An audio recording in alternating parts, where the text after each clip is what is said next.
Thank you. Shalom. Thank you. Thank you so much. Thank you very much. Thank you. Everybody, please have a seat. Thank you. Thank you. Thank you so much. Well, it is a great honor to be with you here in Jerusalem, and I'm so grateful for the welcome that I've received from the people of Israel. Thank you.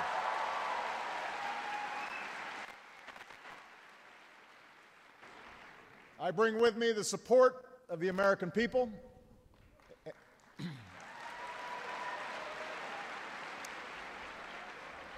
and the friendship that binds us together.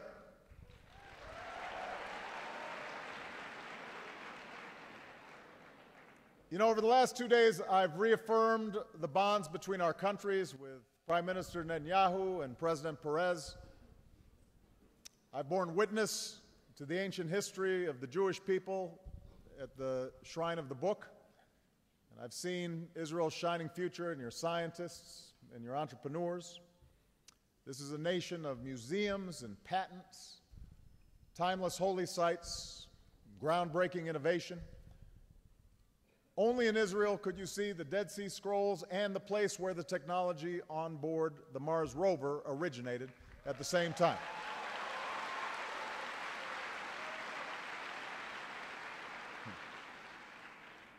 But what I've most looked forward to is the ability to speak directly to you, the Israeli people, especially so many young people who are here today.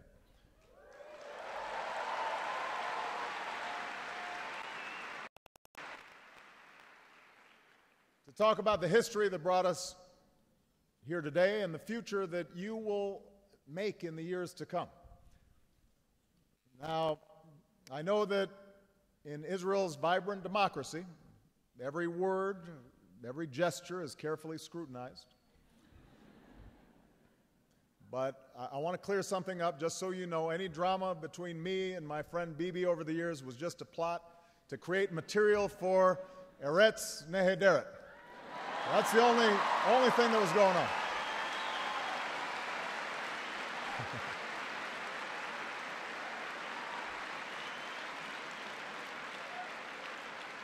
We just wanted to make sure the writers had good material. I also know that I've come to Israel on the eve of a sacred holiday, the celebration of Passover. And that is where I would like to begin today. Just a few days from now, Jews here in Israel and around the world will sit with family and friends at the Seder table and celebrate with songs, wine, and symbolic foods. After enjoying Seders with family and friends in Chicago and on the campaign trail, I'm proud that I've now brought this tradition into the White House. And I did so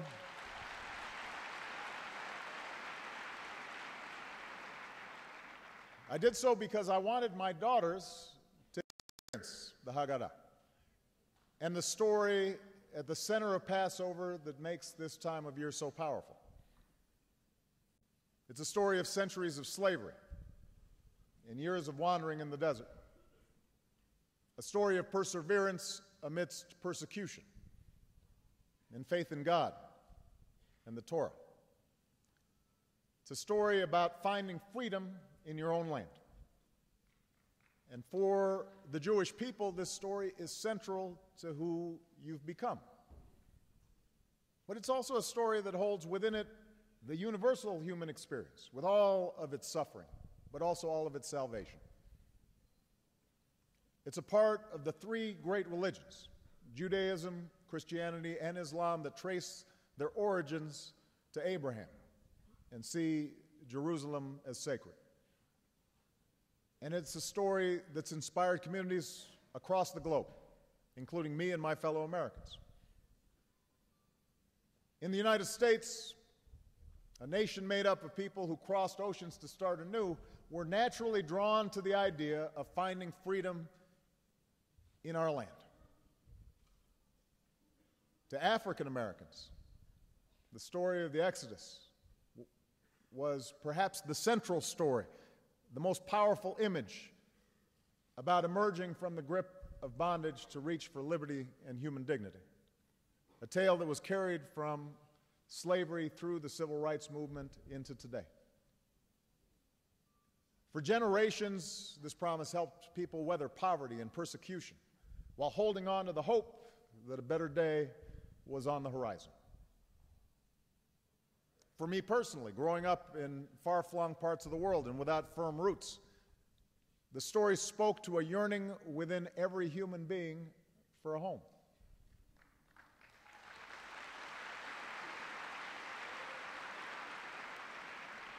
Of course, even as we draw strength from the story of God's will and his gift of freedom expressed on Passover, we also know that here on earth, we must bear our responsibilities in an imperfect world.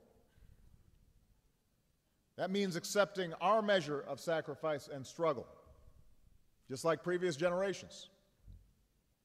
It means us working through generation after generation on behalf of that ideal of freedom.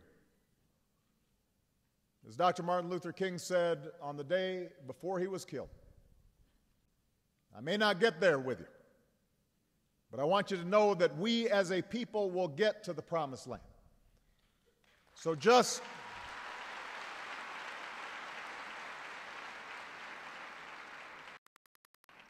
as Joshua and Moses, the work goes on for all of you, the Joshua generation, for justice and dignity, for opportunity and freedom. For the Jewish people, the journey to the promise of the state of Israel wound through countless generations. It involved centuries of suffering and exile, prejudice and pogroms, and even genocide. Through it all, the Jewish people sustained their unique identity and traditions, as well as a longing to return home. And while Jews achieved extraordinary success in many parts of the world, the dream of true freedom finally found its full expression in the Zionist idea, to be a free people in your homeland. That's why I believe that Israel is rooted not just in history and tradition, but also in a simple and profound idea. The idea that people deserve to be free in a land of their own.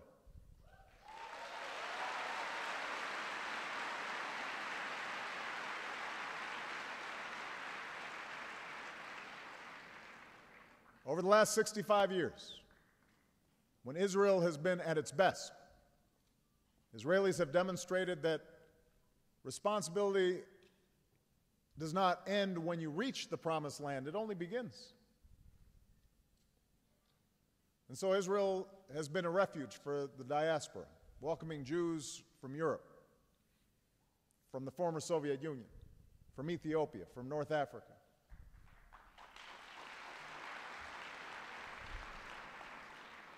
Israel has built a prosperous nation through kibbutzim that made the desert bloom, business that broadened the middle class, innovators who reached new frontiers from the smallest microchip to the orbits of space. Israel's established a thriving democracy with a spirited civil society and proud political parties and a tireless free press and a lively public debate. Lively may be an understatement.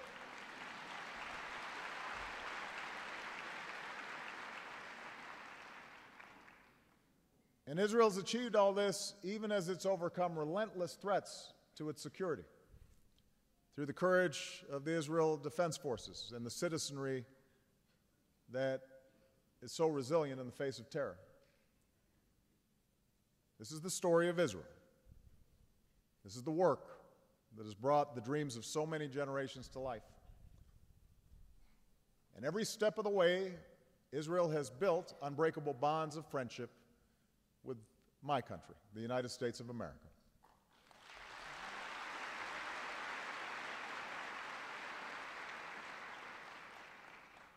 Those ties began only 11 minutes after Israeli independence, when the United States was the first nation to recognize the State of Israel.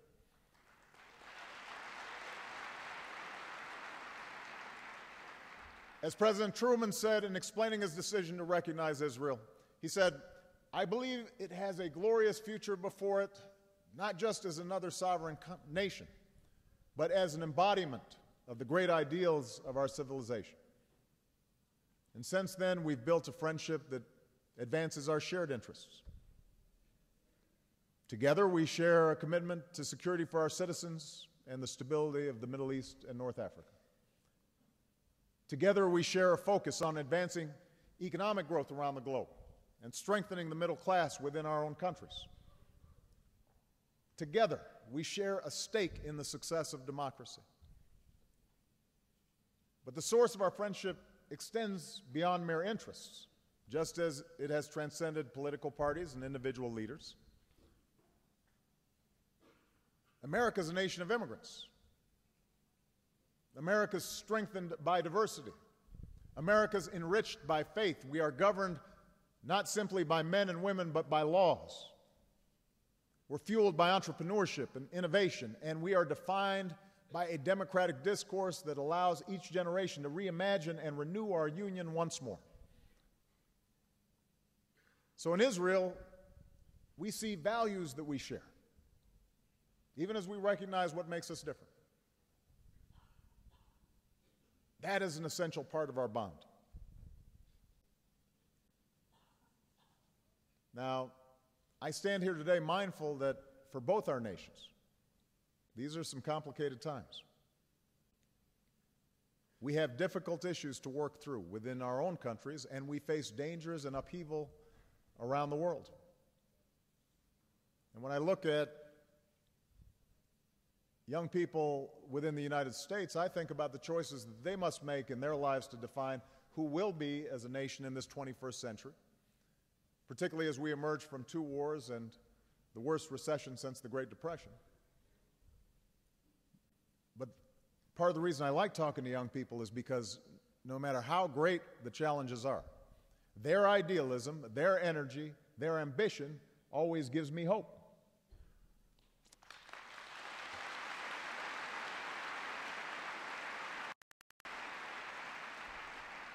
And I see the same spirit in the young people here today. I believe that you will shape our future, and given the ties between our countries, I believe your future is bound to ours.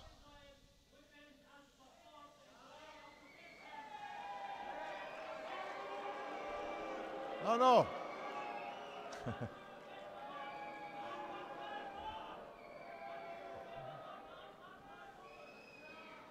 This is part of the lively debate that we talked about. This is good.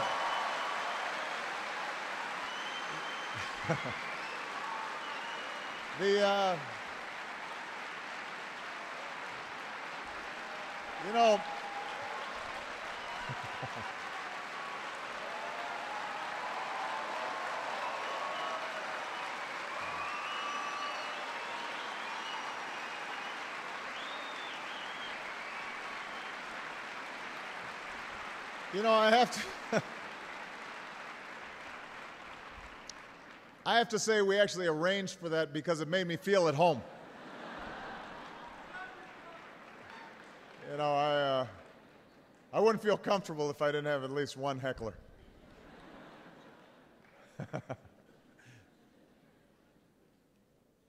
I'd like to focus on how we, and when I say we in particular, young people, can work together to make progress in 3 areas that will define our times: security, peace, and prosperity.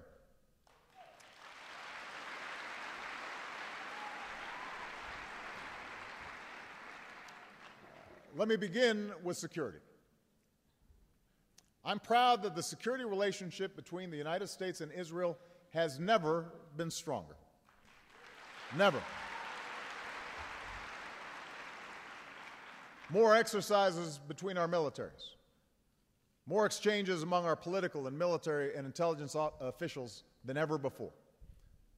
The largest program to date to help you retain your qualitative military edge. These are the facts. These aren't my opinions. These are facts.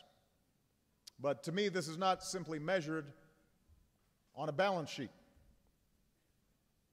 I know that here in Israel, security is something personal.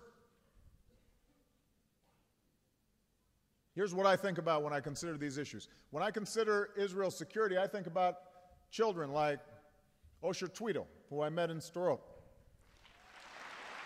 You know, children the same age as my own daughters,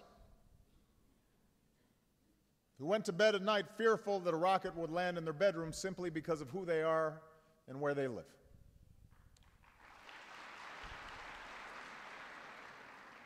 That reality is why we've invested in the Iron Dome system, to save countless lives, because those children deserve to sleep better at night.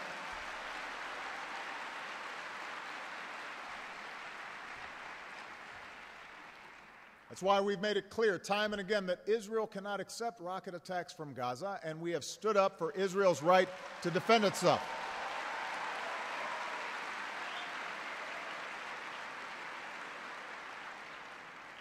And that's why Israel has a right to expect Hamas to renounce violence and recognize Israel's right to exist.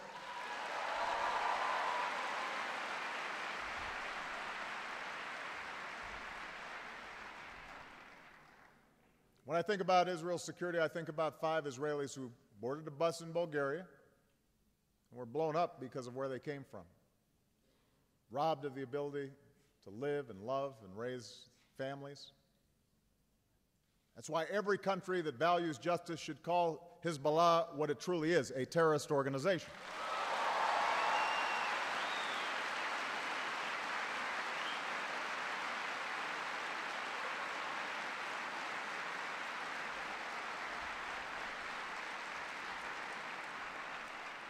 Because the world cannot tolerate an organization that murders innocent civilians, stockpiles rockets to shoot at cities, and supports the massacre of men and women and children in Syria right now.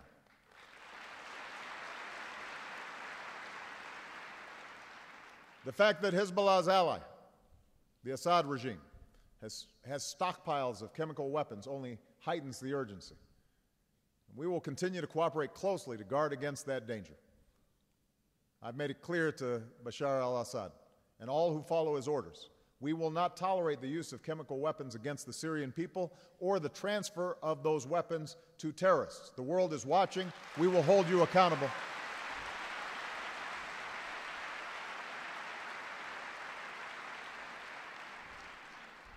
The Syrian people have the right to be freed from the grip of a dictator who would rather kill his own people than relinquish power. Assad must go so that Syria's future can begin. Because true stability in Syria depends upon establishing a government that is responsible to its people, one that protects all communities within its borders while making peace with countries beyond them. These are the things I think about when I think about Israel's security. When I consider Israel's security, I also think about a people who have a living memory of the Holocaust. Faced with the prospect of a nuclear-armed Iranian government that has called for Israel's destruction. It's no wonder Israelis view this as an existential threat. But this is not simply a challenge for Israel. It is a danger for the entire world, including the United States.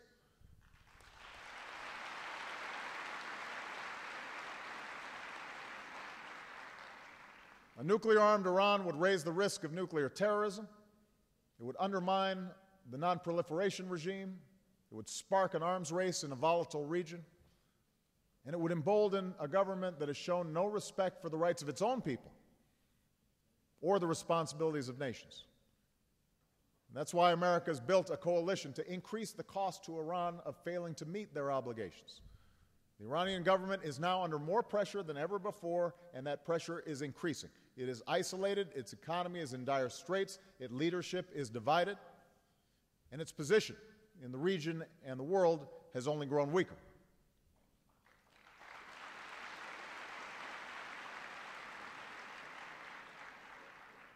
I do believe that all of us have an interest in resolving this issue peacefully. Strong and principled diplomacy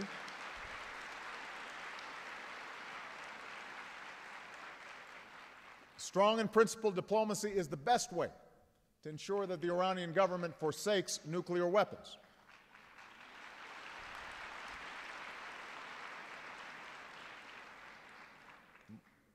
Peace is far more preferable to war, and the inevitable costs, the unintended consequences that would come with war means that we have to do everything we can to try to resolve this diplomatically. Because of the cooperation between our governments, we know that there remains time to pursue a diplomatic resolution. That's what America will do with clear eyes, working with a world that's united and with the sense of urgency that's required. But Iran must know this time is not unlimited. And I've made the position of the United States of America clear. Iran must not get a nuclear weapon. This is not a danger that can be contained. And as President, I've said all options are on the table for achieving our objectives. America will do what we must to prevent a nuclear-armed Iran.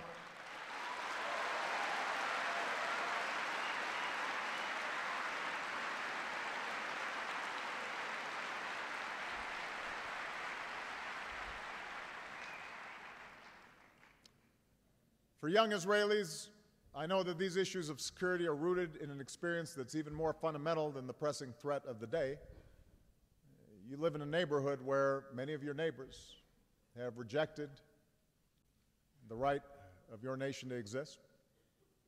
And your grandparents had to risk their lives and all that they had to make a place for themselves in this world.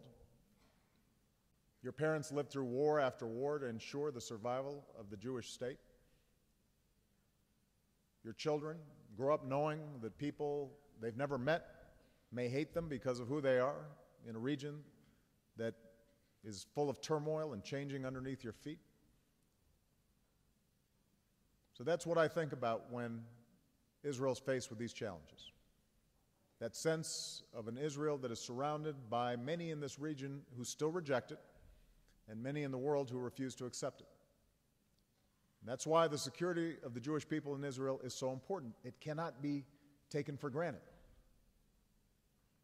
But make no mistake, those who adhere to the ideology of rejecting Israel's right to exist, they might as well reject the earth beneath them or the sky above, because Israel's not going anywhere.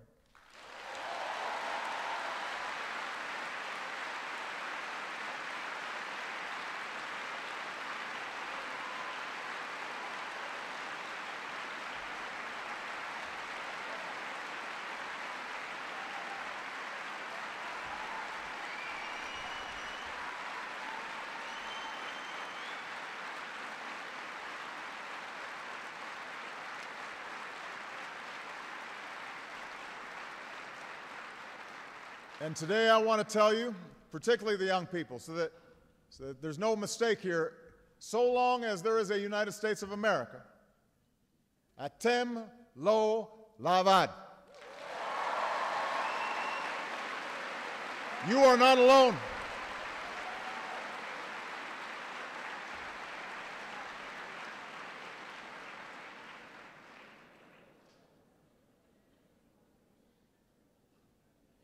The question is,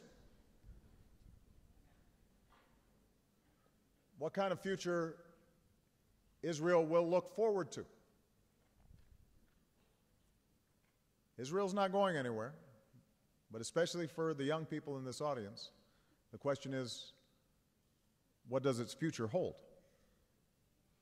And that brings me to the subject of peace.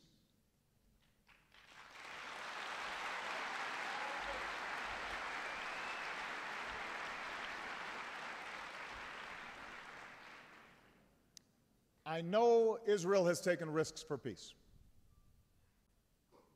Brave leaders, Menachem Begin, Yitzhak Rabin, reached treaties with two of your neighbors. You made credible proposals to the Palestinians at Annapolis. You withdrew from Gaza and Lebanon and then faced terror and rockets. Across the region, you've extended a hand of friendship, and all too often, you've been confronted with rejection and, in some cases, the ugly reality of anti-Semitism. So I believe that the Israeli people do want peace. And I also understand why too many Israelis, maybe an increasing number, maybe a lot of young people here today, are skeptical that it can be achieved. But today, Israel is at a crossroads. It can be tempting to put aside the frustrations and sacrifices that come with the pursuit of peace, particularly when Iron Dome repels rockets, barriers keep out suicide bombers. There's so many other pressing issues that demand your attention. And I know that only Israelis can make the fundamental decisions about your country's future. I recognize that. I also know, by the way, that not everyone in this hall will agree with what I have to say about peace. I recognize that there are those who are not simply skeptical about peace, but question its underlying premise, have a different vision for Israel's future. And that's part of a democracy. That's part of the discourse between our two countries. I recognize that. But I also believe it's important to be open and honest, especially with your friends. I also believe that.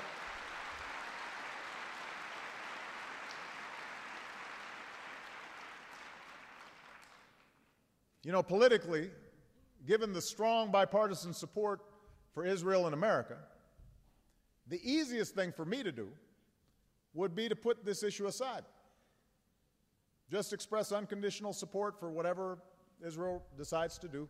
That would be the easiest political path. But I want you to know that I speak to you as a friend who is deeply concerned and committed to your future, and I ask you to consider 3 points. First, peace is necessary.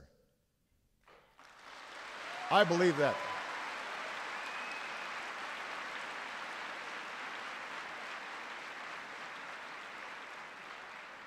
I believe that peace is the only path to true security. You have the opportunity to be the generation that permanently secures the Zionist dream, or you can face a growing challenge to its future. Given the demographics west of the Jordan River, the only way for Israel to endure and thrive as a Jewish and democratic state is through the realization of an independent and viable Palestine. That is true.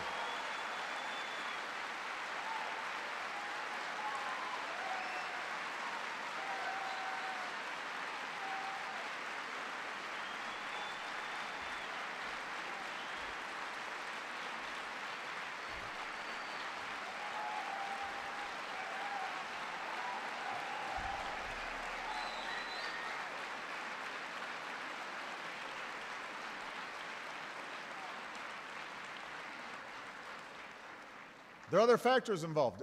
Given the frustration in the international community about this conflict, Israel needs to reverse an undertow of isolation.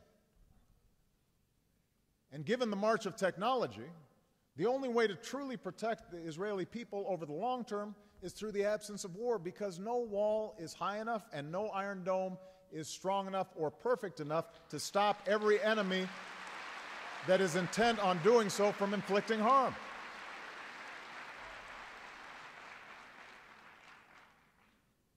And this truth is more pronounced given the changes sweeping the Arab world.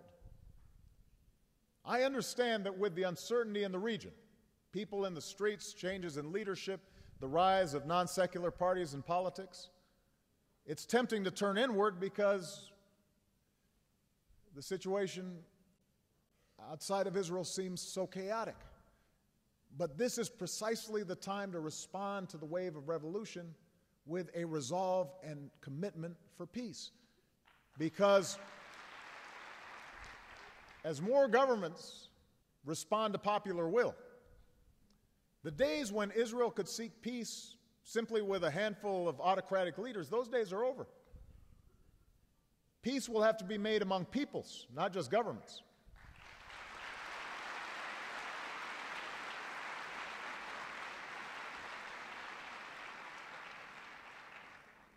No single step can change overnight what lies in the hearts and minds of millions. No single step is going to erase years of history and propaganda. But progress with the Palestinians is a powerful way to begin, while sidelining extremists who thrive on conflict and thrive on division. It would make a difference.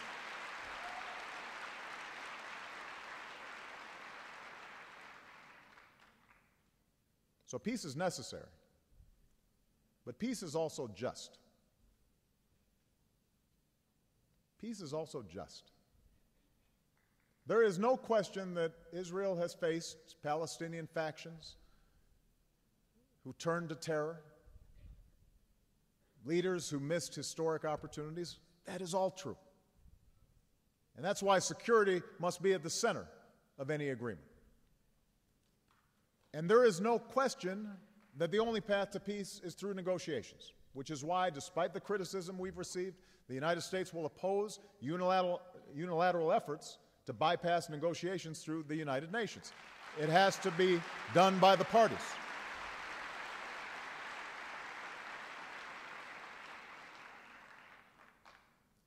But the Palestinian people's right to self-determination, their right to justice, must also be recognized.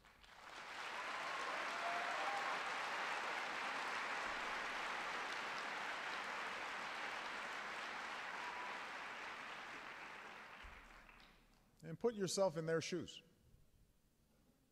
Look at the world through their eyes. It is not fair that a Palestinian child cannot grow up in a state of their own.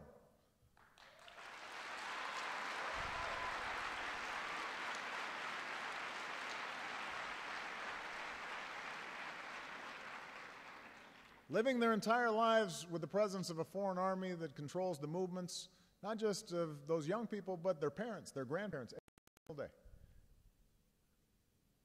It's not just when settler violence against Palestinians goes unpunished.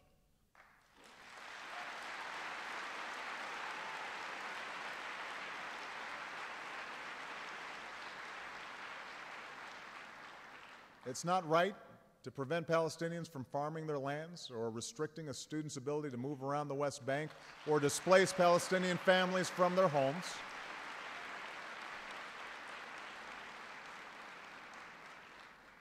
Neither occupation nor expulsion is the answer.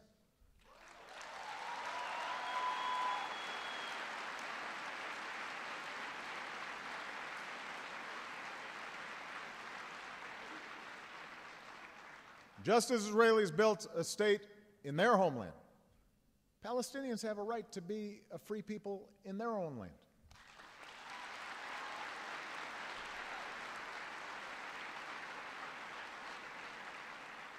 You know, I'm going off script here for a second, but before I came here, I met with a group of young Palestinians from the age of 15 to 22. And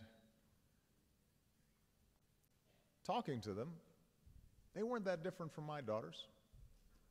They weren't that different from your daughters or sons. I honestly believe that if any Israeli parent sat down with those kids, they'd say, I want these kids to succeed. I want them to prosper. I want them to have opportunities just like my kids do. I believe that's what Israeli parents would want for these kids if they had a chance to listen to them and talk to them. I believe that.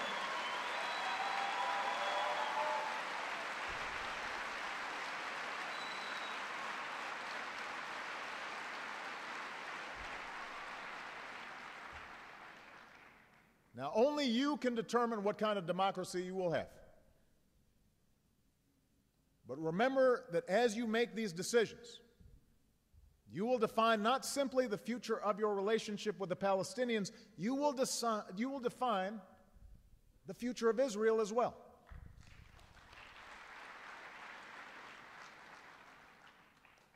As Ariel Sharon said, I'm quoting him, "It is impossible to have a Jewish democratic state at the same time to control all of Eretz Israel. If we insist on fulfilling the dream in its entirety, we are liable to lose it all."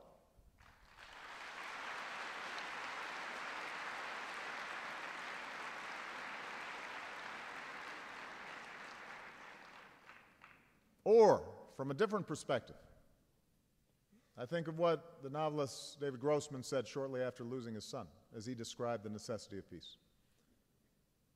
"A peace of no choice," he said, "must be approached with the same determination and creativity as one approaches a war of no choice."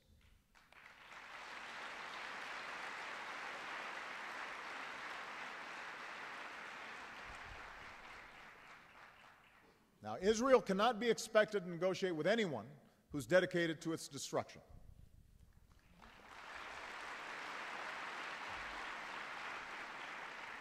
But while I know you have had differences with the Palestinian Authority, I genuinely believe that you do have a true partner in President Abbas and Prime Minister Fayyad. I believe that.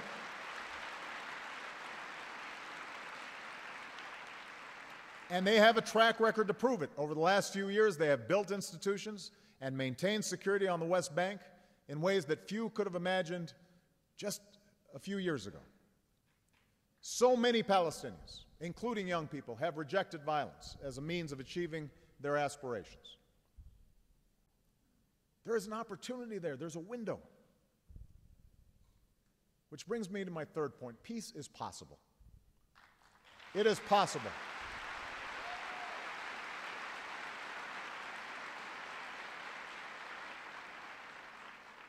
I'm not saying it's guaranteed. I can't even say that it is more likely than not, but it is possible. I know it doesn't seem that way. There are always going to be reasons to avoid risk. There are costs for failure. There will always be extremists who provide an excuse not to act.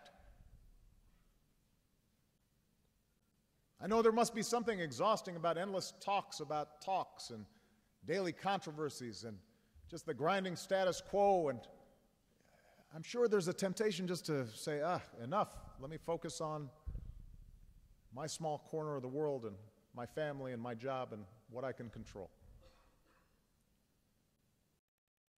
But it's possible. Negotiations will be necessary, but there's a little secret about where they must lead. 2 states for 2 peoples. 2 states for 2 peoples.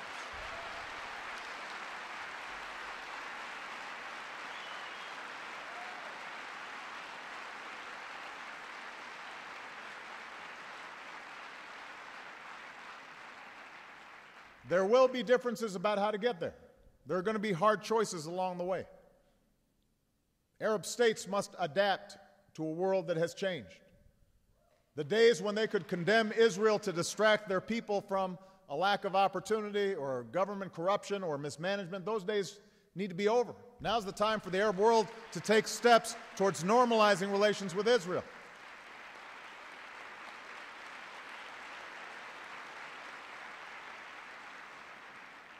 Meanwhile, Palestinians must recognize that Israel will be a Jewish state and that Israelis have the right to insist upon their security.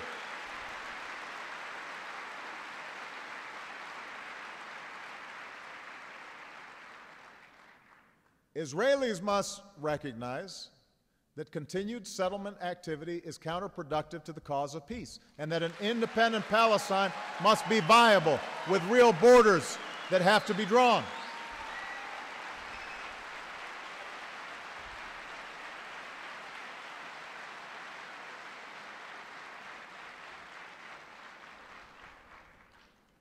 I've suggested principles on territory and security that I believe can be the basis for these talks. But for the moment, put aside the plans and the process. I ask you instead to think about what can be done to build trust between people. Now, 4 years ago, I stood in Cairo in front of an audience of young people. Politically, religiously, they must seem a world away. But the things they want, they're not so different from what the young people here want. They want the ability to make their own decisions and to get an education, to get a good job, to worship God in their own way, to get married, to raise a family. The same is true of those young Palestinians that I met with this morning. The same is true for young Palestinians who yearn for a better life in Gaza. That's where peace begins, not just in the plans of leaders, but in the hearts of people. Not just in some carefully designed process, but in the daily connections, that sense of empathy that takes place among those who live together in this land and in this sacred city of Jerusalem.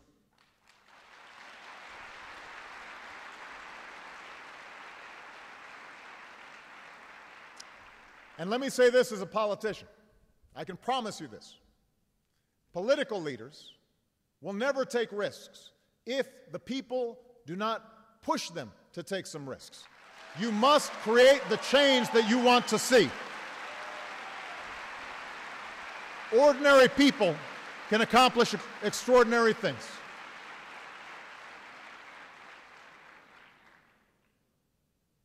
I know this is possible. Look to the bridges being built in business and civil society by some of you here today. Look at the young people who've not yet learned a reason to mistrust, or those young people who've learned to overcome a legacy of mistrust that they inherited from their parents, because they simply recognize that we hold more hopes in common than fears that drive us apart. Your voices must be louder than those who would drown out hope. Your hopes must light the way forward. Look to a future in which Jews and Muslims and Christians can all live in peace and greater prosperity in this holy land. Believe in that.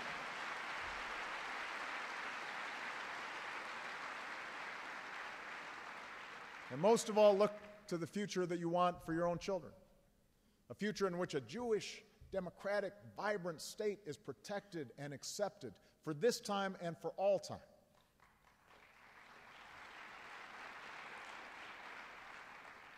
There will be many who say this is not possible, but remember this. Israel is the most powerful country in this region. Israel has the unshakable support of the most powerful country in the world. Israel's not going anywhere. Israel has the wisdom to see the world as it is, but this is in your nature. Israel also has the courage to see the world as it should be. You know,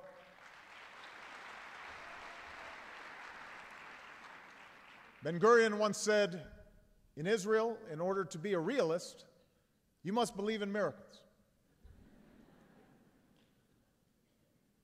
Sometimes the greatest miracle is recognizing that the world can change. That's a lesson that the world has learned from the Jewish people. And that brings me to the final area that I'll focus on. Prosperity and Israel's broader role in the world. I know that all the talk about security and peace can sometimes seem to dominate the headlines, but that's not where people live. And every day, even amidst the threats that you face, Israelis are defining themselves by the opportunities that you're creating. Through talent and hard work, Israelis have put this small country at the forefront of the global economy. Israelis understand the value of education and have produced 10 Nobel laureates.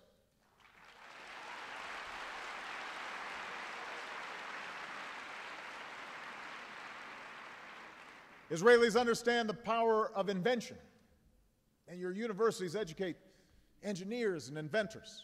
And that spirit has led to economic growth and human progress.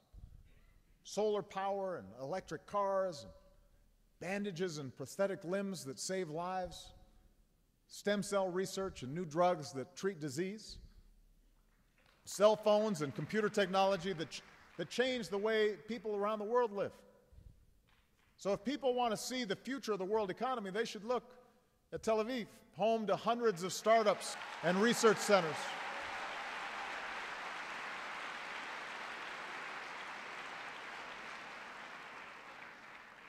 Israelis are so active on social media that every day seem to bring a different Facebook campaign about where I should give this speech.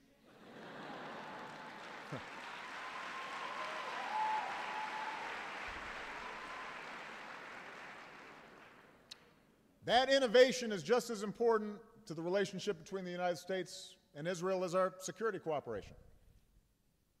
Our first free trade agreement in the world was reached with Israel nearly 3 decades ago. Today, the trade between our two countries is at $40 billion every year.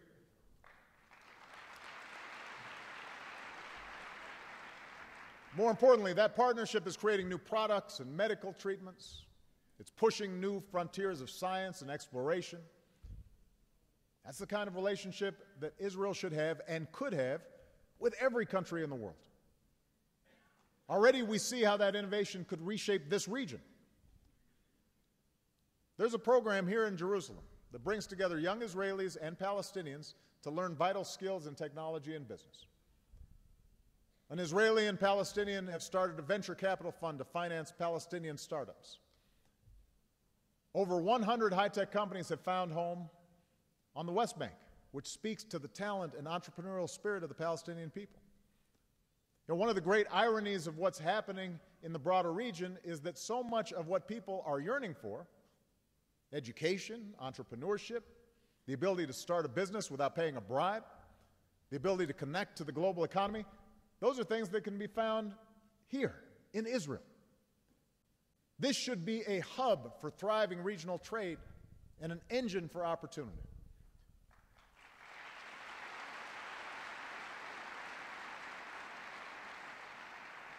Israel's already a center for innovation that helps power the global economy. And I believe that all of that potential for prosperity can be enhanced with greater security, enhanced with lasting peace.